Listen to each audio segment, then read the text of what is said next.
Shit. Earth atmospheric land surface temperature and station quality in the contiguous United States. An overview by corresponding author Richard A. Mueller, Berkeley Earth Surface Temperature Project. A presentation by Michael Hetzler, Sean Kelly, and Zachary Jones. Narration by Zachary Jones.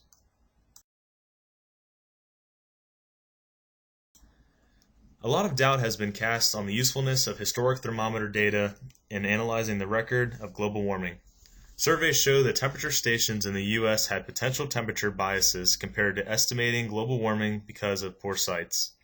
This study will outline the validity of two approaches used to indicate whether temperature station classifications cause significance. Ultimately, this study will prove that temperature station networks can reliably discern temperature trends even when individual stations have nominally poor quality rankings.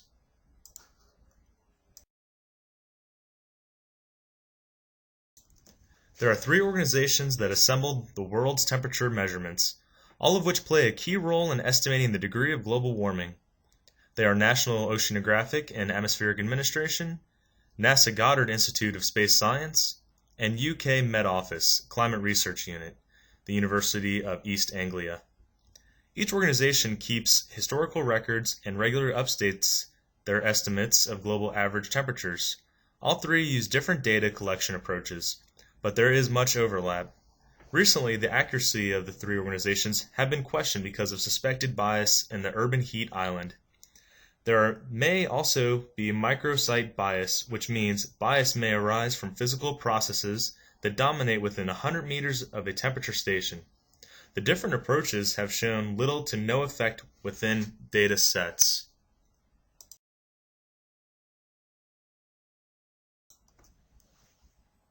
The accuracy of U.S. temperature readings have also been challenged.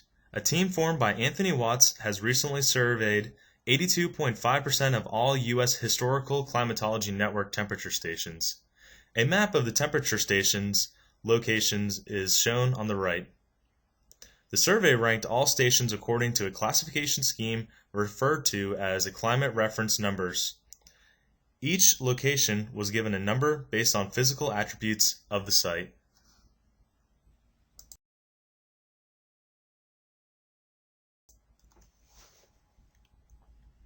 Each site was given a number 1 through 5 based on its condition, 1 being good, 2 being fair, 3 being average, 4 being below average, and 5 being poor. The map to the right shows the rankings of all surveyed temperature stations. Blue stations are classified as 1 or 2, green stations classified as 3, and red stations are classified as 4 or 5. The survey shows that 70% of temperature stations are classified as 4 or 5, having poor site conditions. The study later concluded that poor stations showed no evidence of increased temperature trends compared to the trends of the good stations.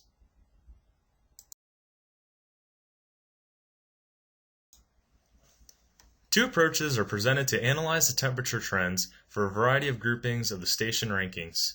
Slope analysis does not yield an average temperature for the United States. Berkeley Earth Temperature Analysis. Using OK stations does not yield a statistically meaningful difference in trend using poor stations.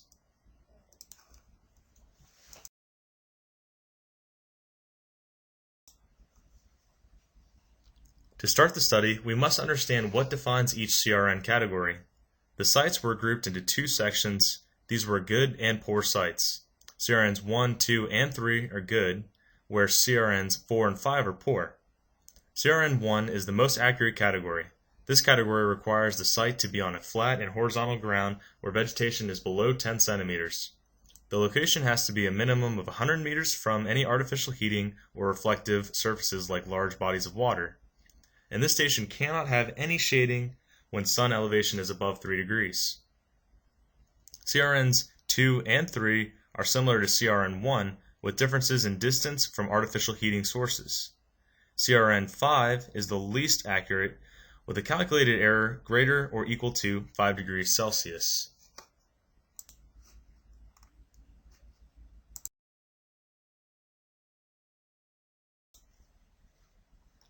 To conduct the study, two methods were used to determine the results.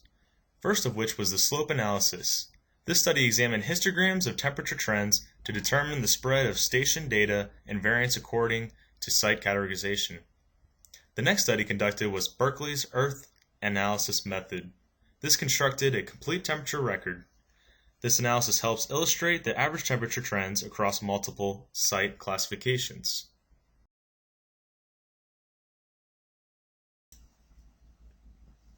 Above is a histogram representation for stations 1 through 4, with the average temperature for each chart represented by the red dotted line. Although each CRN category doesn't have the same consistency as CRN1, they all show an average temperature change of about the same. The furthest of CRN in this study was CRN3, with an average of 0.16 degrees Celsius, while the others sat between 0.31 and 0.21 degrees Celsius.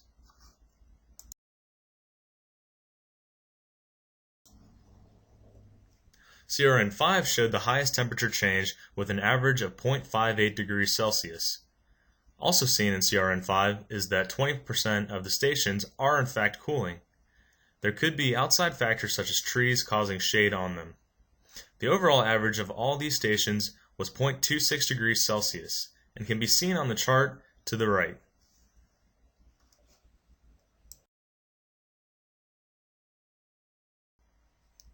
When the Berkeley Earth analysis was plotted, it showed that the OK and poor stations did not differentiate that much from one another.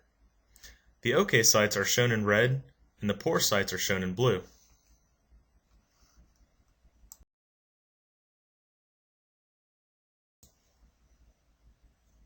This chart shows what the trend would look like if the poor sites were subtracted out. The line to fit showed a negative trend when poor sites were removed.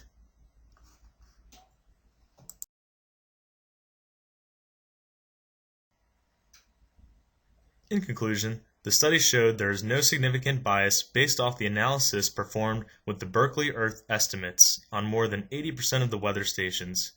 This sample is large enough to show the temperature was not affected by any outside sources over the years the weather stations were in use. Most of the stations were in bad condition, however, this was very marginal compared to the overall data. The data suggests the stations are accurate enough to show the temperature differences.